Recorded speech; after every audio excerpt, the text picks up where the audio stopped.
Una de las palabras más complejas de gestionar en la vida es la incertidumbre. No saber qué va a pasar, tener dificultades para anticipar las consecuencias, efectos que va a tener en nuestra vida, todo lo que está pasando a nuestro alrededor. Y sin embargo, es posible vivir sin incertidumbre. Es posible tener una cotidianidad donde sepamos lo que va a ocurrir, qué se puede hacer para gestionarlo, cuál es el antídoto a la incertidumbre. Ese es el tema de este episodio número 100 de Fuera de Consulta. Sí, hemos llegado a 100 episodios y el tema del día de hoy, comenzando un nuevo año, será la incertidumbre. De manera que si necesitas respuestas sobre cómo gestionar el no saber lo que va a pasar en tu vida en este año y en los próximos años, quédate porque este episodio te interesa. Mi nombre es Abel Saraiva y este es mi podcast. Vamos.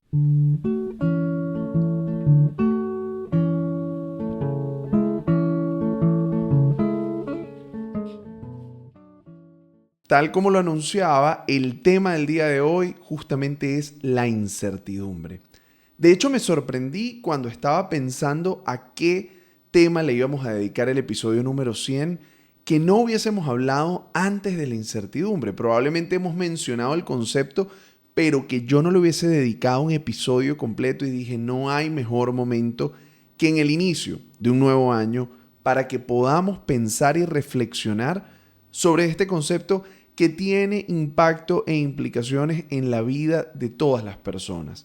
No sin antes agradecerles durante estos 5 años todo el apoyo, todo el acompañamiento, la conexión que se ha establecido con Fuera de Consulta. Sé que hay gente que viene desde los primeros episodios cuando empezamos de un formato muy endógeno hasta quienes se están sumando recientemente a este podcast que para este 2025 viene con muchísima más fuerza, viene con más episodios y espero podamos traerles más contenido por distintas plataformas. Creo que eso va a ser fundamental y es un compromiso que tengo porque sé que quienes están del otro lado de la pantalla se toman muy en serio esto que está sucediendo, quienes están con sus audífonos en cualquier situación escuchando estas reflexiones, necesitan que lo hagamos más a menudo y yo tengo el compromiso de que así sea.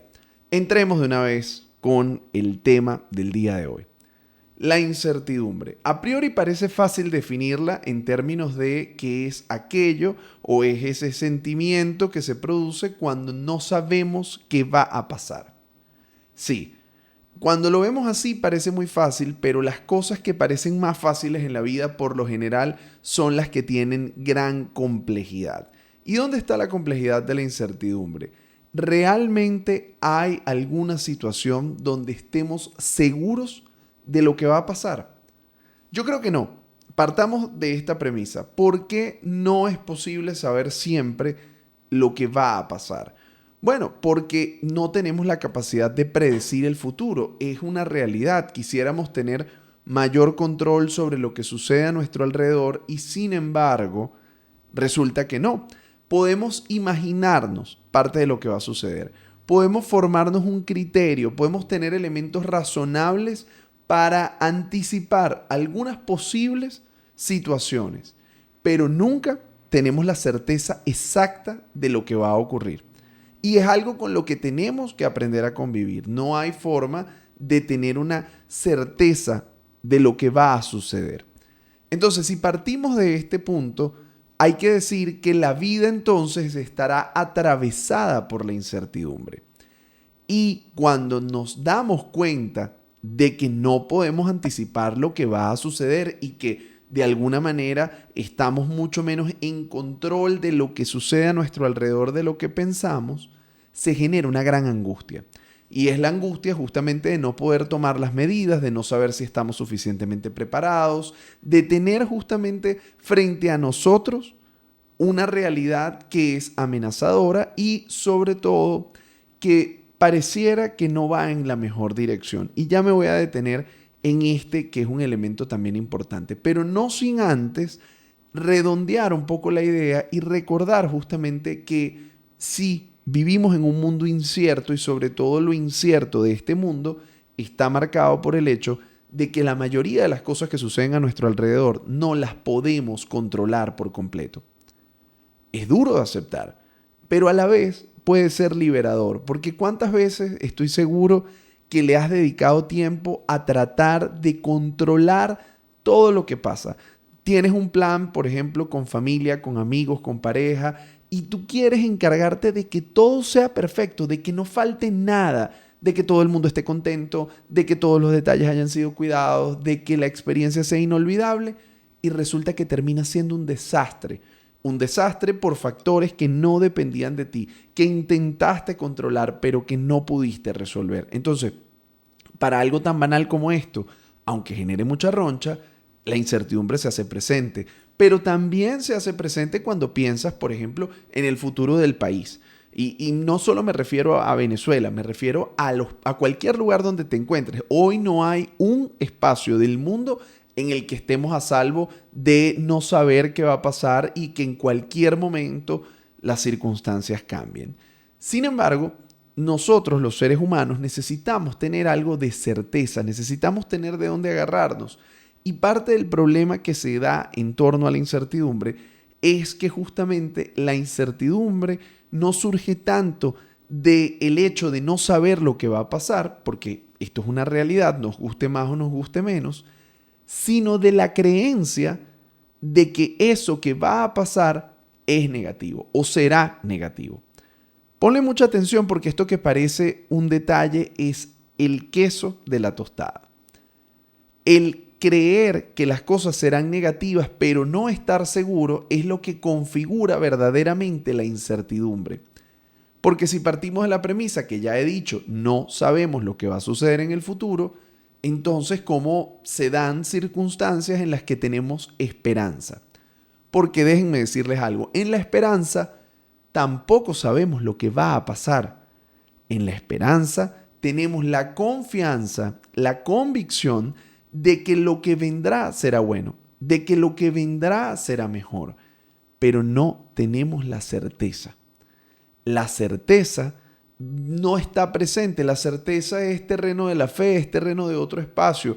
Y si tú que estás escuchando en algún punto de tu vida tienes la certeza de que todo va a estar bien, qué bueno, pero ojo, porque las certezas son muy peligrosas. Sé que nos gustaría tener certeza, que quisiéramos estar seguros de lo que tenemos a nuestro alrededor, pero lo único seguro es lo inseguro que estamos.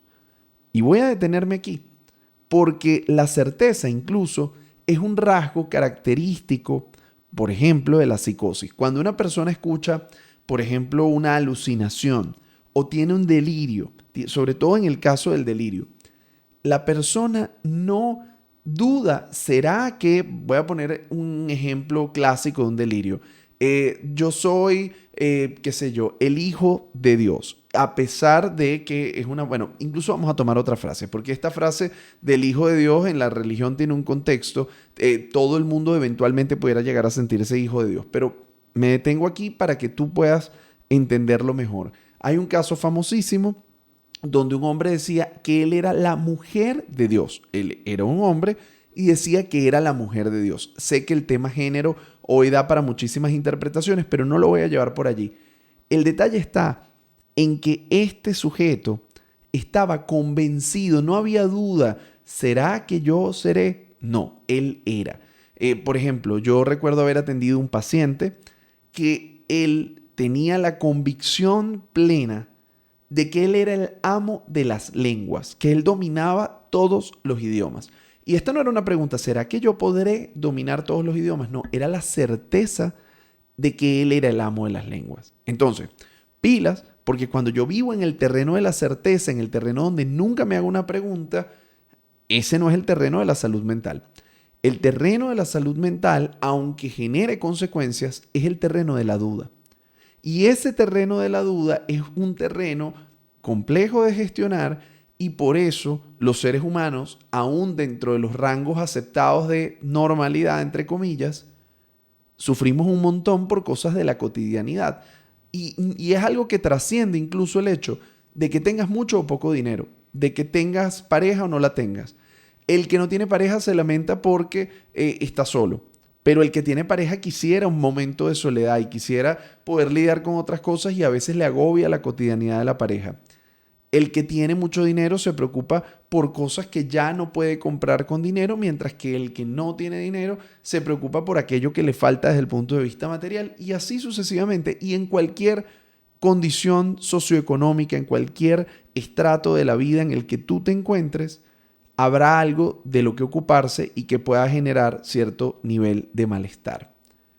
Quiero volver a la premisa entonces de que la duda es sana, de que la duda es humana. El problema es cuando esta duda invade todos los terrenos de la vida y entonces no podemos tener una cotidianidad en la que seamos capaces de amar, trabajar, relacionarnos, vivir de una manera un poco más llevadera. Entonces, decía antes que tenemos por un lado la incertidumbre, que se caracteriza no solo por no saber, sino por creer que van a ser negativas las cosas. Y por el otro vamos a encontrar la esperanza. La esperanza se caracteriza porque a pesar de que no sabes lo que va a pasar, tú crees que va a ser positivo. Y esa creencia de que será positivo te produce calma, te produce tranquilidad, te pone en un estado de ánimo optimista, lo cual te predispone favorablemente al entorno. Entonces son dos caras de la misma moneda, porque en el fondo, si se detienen y lo ven con claridad, espero yo estar siendo suficientemente claro, el detalle acá está en nuestras creencias, está en lo que decidimos atribuir a eso que aún no ha pasado. Ahora bien, y ya que había tocado el tema de la psicosis, que es la mal llamada locura, tenemos que decir algo. No es que nuestras proyecciones sobre la realidad siempre sean delirantes o estén fuera de orden. A veces nuestro criterio nos permite ver elementos que sugieren cuáles son los desenlaces más probables en alguna situación en la que nos encontramos. Es decir, que de repente tú observaste ciertos, no sé, pienso en el país, indicadores económicos, aspectos de la dinámica política, social, no sé qué, y tú crees entonces a partir de eso que va a pasar algo y termina pasando a lo mejor lo que tú dijiste. ¿Por qué no? No es que está negada la posibilidad de que tus proyecciones sobre el futuro se den. Lo que no tienes tú es la seguridad de que eso va a ser así. Por allí hay una expresión súper común en el terreno del amor que dice que ojo de loca no se equivoca. Cuidado que esta frase da para muchas locuritas y para muchos desajustes de comportamiento. Pero sí tengo que decir, a partir de mi experiencia personal, a partir de lo que he visto en la clínica, que detrás de algunos comportamientos que tienen que ver con celos, hay algo que pudiera no estar tan fuera de orden. Ojo en el terreno de la normalidad, entre comillas, porque dentro de una celopatía puede haber cualquier tipo de casi idea delirante alrededor del comportamiento del otro y del engaño y de la traición.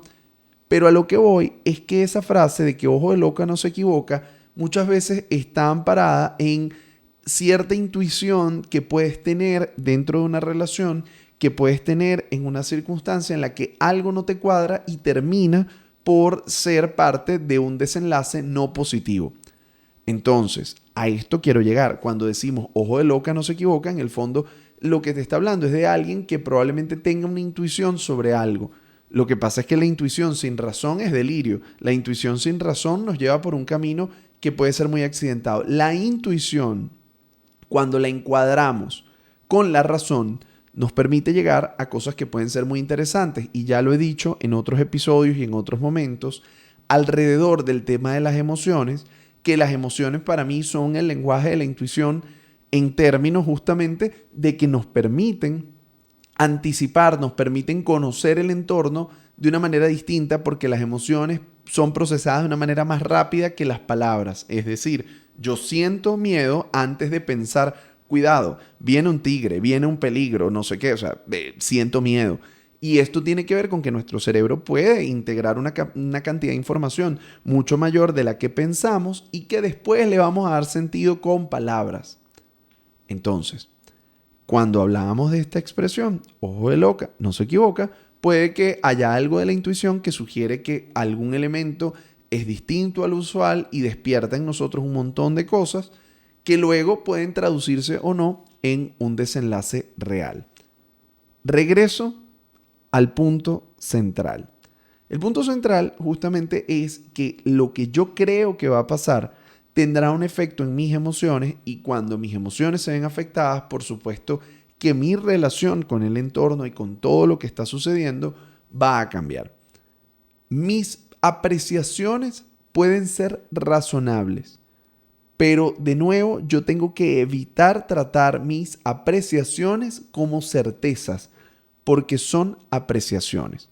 Y cuando hablamos de apreciaciones y cuando hablamos del terreno de la posibilidad, yo tengo que albergar en mí también no solo la posibilidad de que suceda lo que yo me imaginé, sino que suceda lo contrario. Es decir, cuando yo entro en el terreno no del pasó, sino del puede, las cosas pueden salir mal, pero también pueden salir bien. Entonces, ese terreno es un terreno que tenemos que mirar de forma muy clara. Y sobre todo la incertidumbre, como efecto habitual, tiende a conducir al sobrepensamiento, a la parálisis, porque nos quedamos atrapados dentro de todos esos escenarios fatalistas y rara vez moviliza hacia la acción. La incertidumbre, todos la hemos experimentado alguna vez, pero cuando nos abrazamos a ella, nos sumergimos en ella sin buscar alternativas, termina por ser tremendamente perniciosa, tremendamente dañina. ¿Cómo se combate la incertidumbre? ¿Qué se le hace a la incertidumbre? Su antídoto, y ya lo he venido nombrando en distintos momentos de este episodio, es la esperanza. La esperanza, que es su contracara, la esperanza es la otra parte que compone esta relación que establecemos con el futuro, es muy importante y conviene que reflexionemos un poco sobre ella. Cuando hablamos de esperanza, generalmente estamos, ya lo decía, pensando en que las cosas puedan salir bien. Ahora, ¿de qué depende en mi vida que las cosas salgan bien? Y entonces entramos en el terreno del control. Tema que apasiona a los estoicos, tema muy interesante porque nos sitúa nuevamente en la dimensión en falta, en la dimensión más quizá real, humana de lo que somos y que tiene que ver con el hecho de que no lo controlamos todo, de que por más que quisiéramos hay cosas que escapan de nosotros y el detalle está en cómo me relaciono yo con eso que está fuera de mi control. Yo tengo primero que identificar de forma muy clara realmente en mi vida qué es lo que yo controlo, porque esto me va a acercar justamente a dónde están mis posibilidades y nos permite recalibrar. ¿Y por qué? Tú te preguntarás qué tiene que ver el control con la esperanza. Bueno, sí tiene mucho que ver porque es un tema de perspectiva. La esperanza es un tema de perspectiva. Cuando yo creo que mi felicidad, que mi bienestar, que lo que está para mi vida depende de las decisiones de terceros, en esa medida yo me siento muy vulnerable y soy extremadamente propenso a caer en estados de incertidumbre, a caer en estados de desesperanza y a sentirme genuinamente mal. Ciertamente en nuestra vida las decisiones de terceros van a tener un impacto. Esto es real. No vivimos aislados en burbujas, lo que los demás hacen afecta nuestra vida, pero a pesar de esto, por ahí yo no tengo una capacidad de solucionar porque yo ni siquiera puedo controlar lo que va a pensar, sentir o hacer mi pareja. Entonces imagínate que yo pretendo controlar lo que va a suceder en términos de la realidad política, económica, social, familiar. Es muy complejo. Lo que yo puedo controlar es lo que yo hago con lo que siento. Lo que yo puedo controlar es el tipo de decisiones que tomo. Entonces, desde ese lugar, del lugar de la decisión, del lugar de algo que me pertenece, entonces yo también tengo como que recalibrar un poco dónde están mis expectativas. Porque, de nuevo, si el terreno, por ejemplo, es la economía, es la política, es algo de esto, en el fondo, yo no tengo probablemente la capacidad de levantar el teléfono y llamar a quienes toman las decisiones sobre la economía para que hagan lo que yo creo. Sí, hay caminos ciudadanos para poder hacerlo. Yo puedo expresar mi opinión y participar de distintas maneras. Pero cuando yo participo, fíjense ahí donde está el tema, Cuando yo participo del cambio, cuando yo participo de soluciones, cuando yo participo, qué sé yo, en mi comunidad, no me gusta lo que está pasando, me genera incertidumbre, pero yo me integro, qué sé yo, con la junta de condominio y ayudo y doy mi opinión y me ocupo, en el momento que yo paso de la preocupación a la acción, la esperanza se hace un poco más cercana porque yo me doy cuenta que puedo cambiar parte de mi realidad. Ahora bien, traigamos esto, sobre todo porque es importantísimo, ya lo decía, pero lo quiero señalar de manera clara para que no quede duda. La esperanza es un asunto no solo de perspectiva, sino de escala. Mientras más alejado de ti está ese elemento que tú consideras fuente de tu esperanza, mayor probabilidad tienes de ser desilusionado. ¿Sí? Mientras más cerca de ti, es decir, que tú puedes influir sobre esa persona, ente o realidad, la esperanza es mucho más probable que se haga presente. Entonces, la esperanza que viene de los políticos, la esperanza que viene de factores externos, tan externos como puede ser un equipo deportivo. Yo le puedo ir a los equipos que sigo y me apasiono y me encanta, pero yo lo estoy viendo desde el televisor, lo estoy viendo desde una tribuna. Yo no tengo la capacidad de influir en el juego. Yo puedo hacerme eco. Yo puedo disfrutar, celebrar o lamentar que las cosas salgan como yo quiero o como no quiero. Pero yo no puedo determinar lo que va a pasar allí en la cancha. ¿Cuándo te cambia la perspectiva? Bueno, no es lo mismo la perspectiva de un fanático que está sentado en la grada, del que no depende nada de lo que va a pasar allí, más allá de alentar y acompañar, a la perspectiva que tiene, por ejemplo, un jugador de fútbol que entrenó, que se preparó y que sus acciones sí pueden incidir directamente en el curso del partido. O sea, si mete un gol, cambia la realidad. Si da un honrón, por supuesto que el juego cambia. Entonces, esa persona, su noción de esperanza es distinta en ese término porque es un tema de escala. ¿Esto a qué nos lleva? Nos lleva necesariamente a entender que hay un tema de perspectiva, donde yo en lugar de buscar esa fuente de mi esperanza lejos de mí, tengo que trasladarla a mi realidad, a mi cotidianidad, a las cosas sobre las que yo puedo influir y la gente que tiene un impacto directo en mi vida. Esto también entonces te sitúa en términos de adoptar acciones concretas, cosas muy prácticas que te ayudan a romper con esa sensación de incertidumbre. Esto como un consejo práctico, sucede que cuando estamos atrapados por pensamientos negativos sobre el futuro, pero que todavía como no se ha materializado, está allí, yo no termino de tomar decisiones. Yo le recomiendo a la gente, ocúpate y trata de crear una rutina para tu vida. Haz algo, levántate en la mañana, haz ejercicio, comienza a encadenar una sucesión de pequeñas acciones que te permiten recuperar una sensación de logro, que te permiten recuperar una sensación de cierto grado de control sobre tu vida en lo personal para poder avanzar. Esto me lleva a pensar muchísimo en el tiempo de la pandemia. Cuando estabas en pandemia, tú no controlabas ni siquiera la evolución de la enfermedad. Tú te podías cuidar y ya cuando estabas dentro de casa, entonces tú allí podías adoptar distintas formas de relacionarte con lo que estaba pasando. Te podías quedar acostado en tu cama, te podías quedar viendo qué pasaba cada día y con una sensación de desorientación muy grande, o podías crearte una rutina, levantarte a cierta hora a pesar de que no ibas a salir, desayunar, atender tus asuntos de higiene, asumir ciertas tareas del hogar, una rutina de ejercicio, lo que sea.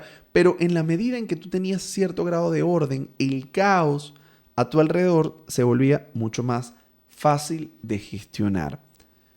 Con un entorno que, bueno, nos cambia a cada momento, que nos falta información para poder entender por completo, yo creo que es indispensable que nosotros tratemos de darle orden a ese microcosmos, a esa realidad chiquitica, a ese microsistema del que formamos parte en nuestra cotidianidad, que está asociado a la familia, que está asociado a mi vida personal, y desde allí yo empiezo a construir. Yo tengo que empezar a buscar esa fuente de la esperanza, no tanto mirando arriba, esperando que me caiga una solución, sino a los lados, a la gente que tengo cerca, a la gente que forma parte de mi vida, que impacta en mí. Y yo cuento muchas veces ejemplos de veces que voy a una comunidad, que me encuentro en situaciones de solidaridad, donde consigo personas que están esperanzadas, donde consigo gente que está transformando su vida en lo concreto, en lo práctico, en lo chiquito, y que para mí es una fuente de esperanza porque es una gente que se está moviendo. Entonces, la esperanza a la que yo acudo no es la esperanza de alguien que desde afuera me va a resolver mis problemas. La esperanza a la que yo acudo es a la capacidad que tengo de gestionar, es a la gente que tengo cerca, a las experiencias que tocan mi vida y también sobre las que yo puedo influir. Por ejemplo, cuando yo leo un comentario en el canal de YouTube, en la cuenta de Instagram, donde la gente me habla de cómo un episodio, cómo una frase que yo le dije impactó en su vida, esto para mí tiene un efecto poderosísimo. Entonces yo me conecto con la idea de decir, esto vale la pena, yo tengo que seguir haciéndolo porque impacta positivamente en la vida de las personas. Entonces, esto para mí es una fuente de esperanza, pues yo me doy cuenta cómo lo que yo hago ayuda a otras personas y a la vez cuando esa persona hace ese gesto, a lo mejor sin saberlo, también me ayuda a mí a sentir que voy en la dirección correcta. Entonces, a la incertidumbre se le combate con esperanza.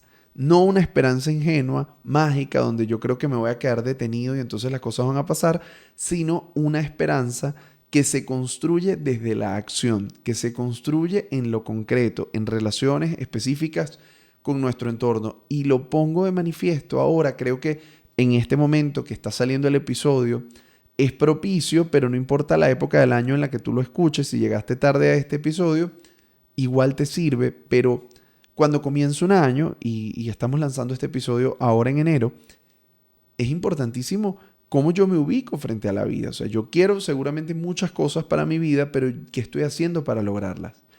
En la medida en que yo me muevo, en la medida en que estoy activo, en la medida en que estoy ocupándome de lo que me puedo ocupar, la sensación cambia y empiezan a darse los procesos. Quizá no en la velocidad que yo quisiera, pero es que ahí es donde viene el tema. Queremos sucesos, queremos el logro, no queremos el proceso.